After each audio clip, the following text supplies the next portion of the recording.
आज का आध्यात्मिक प्रश्न कि मनुष्य का परम धर्म क्या है। क्या है वो धर्म जो मनुष्य के भी जीवन से पहले आता है। जब मनुष्य का जन्म इस संसार में होता है तो मनुष्य का जन्म होने के पश्चात वो इस संसार की चमक दमक में अपने परम धर्म और परम लक्ष्य को भूल जाता है। जो धर्म उसकी आत्मा से जुड़ा हो, जो सत्य उसकी आत्मा से जुड़ा हो, उस सत्य को भूलकर इस संसार की चमक दमक में अपने शाश्वत सत्य को भुला देता है। अर्थात आत्मा का शाश्वत सत्य जो उस आत्मा की जन्म से भी पहले था और सदा रहेगा, केवल ईश्वर का ज्ञान। ईश्वर का ज्ञान ही आत्मा का प्रथम धर्म है और परम उद्देश्य है। आत्मा का जन्म इस संसार में ही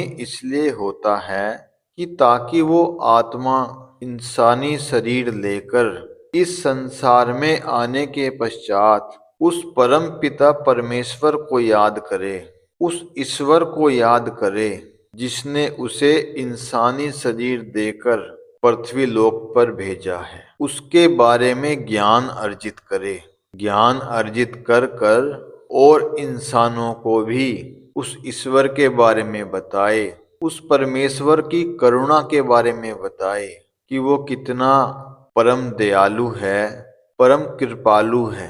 वो सदा मनुष्य के साथ हमेशा रहता है, हमेशा ही उसे देखता रहता है। परंतु आज के समय में मनुष्य ने इस संसार की चमक दमक को ही अपना सब कुछ मान लिया है। अर्थात मनुष्य केवल उसे ही सत्य मान रहा है जो उसे आंखों से दिख रहा है, उसी वाणी को सत्य मान रहा है जो कानों से सुनाई दे रही है। लेकिन ये आंखें और ये कान, इनकी भी एक सीमा है। सीमा कब तक है? जब तक इंसान के शरीर में प्राण है। वो आत्मा है जो जन्म लेकर पृथ्वी लोक में आई है। जब वो ये शरीर छोड़ देती है तो ना इस आंखों का महत्व रहता है, ना इन कानों का महत्व रहता है, ना इंसान की वाणी का महत्व रहता है। परंतु यदि इंसान सत्य देखना चाहे, सत्य सुनना चाहे और सत्य बोलना चाहे तो उसे स्वयं के अंदर जाकर देखना होगा। वहां पर ही वो अलौकिक शक्ति, वो ईश्वर जिसका अंश इंसानों के अंदर है, अर्थात आत्मा के रूप में विराजमान है। जब मनुष्य को उसका साक्षात्कार होगा तभी उसे ज्ञान होगा कि परम सत्य क्या है, परम वाणी क्या है और परम दर्शन क्या है। इसलिए मनुष्य का परम धर्म केवल यही है कि वो इस संसार में आया है। किसके लिए आया है? क्या इन सगे संबंधी रिश्तेदारों के लिए आया है? क्या इसके लिए आया है कि वो इस संसार में रहकर पाप करे? एक प्रश्न मनुष्य को स्वयं अपने से पूछना चाहिए कि मृत्यु के बाद क्या सत्य है? क्या ये जगत माया सत्य है?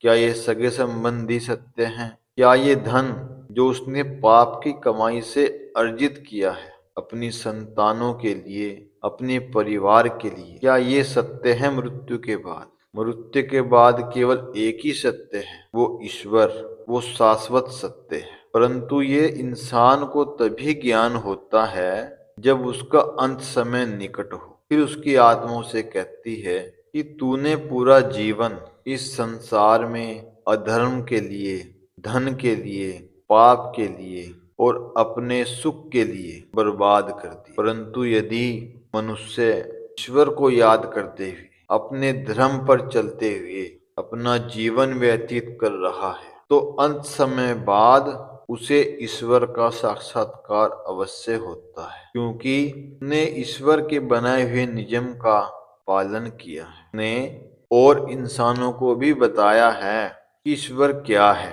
जब तक इंसान को ये ज्ञान ना हो जाए ईश्वर क्या है और इंसान के जीवन का परम लक्ष्य क्या है, जब तक वो उस मार्ग पर ना चल दे तब तक उसे मोक्ष प्राप्त नहीं हो सकता। इसलिए मनुष्य को सदा अपने आप से एक प्रश्न अवश्य पूछते रहना चाहिए कि उसे संसार में भेजने वाला कौन है और जिसने उसे संसार में भेजा है वो उससे क्या चाहता है। क्या ईश्वर ने इस संसार की रचना केवल इंसानों के सुख के लिए की है? ईश्वर ने इस संसार की रचना इसलिए की है कि इस संसार में जाकर इंसान मेरे बारे में ज्ञान अर्जित करे, मेरे बारे में ज्ञान दूसरों को बताए और अपने परम धर्म पर चले। परम धर्म क्या है? ईश्वर के बारे में ज्ञान अर्जित करना, ईश्वर का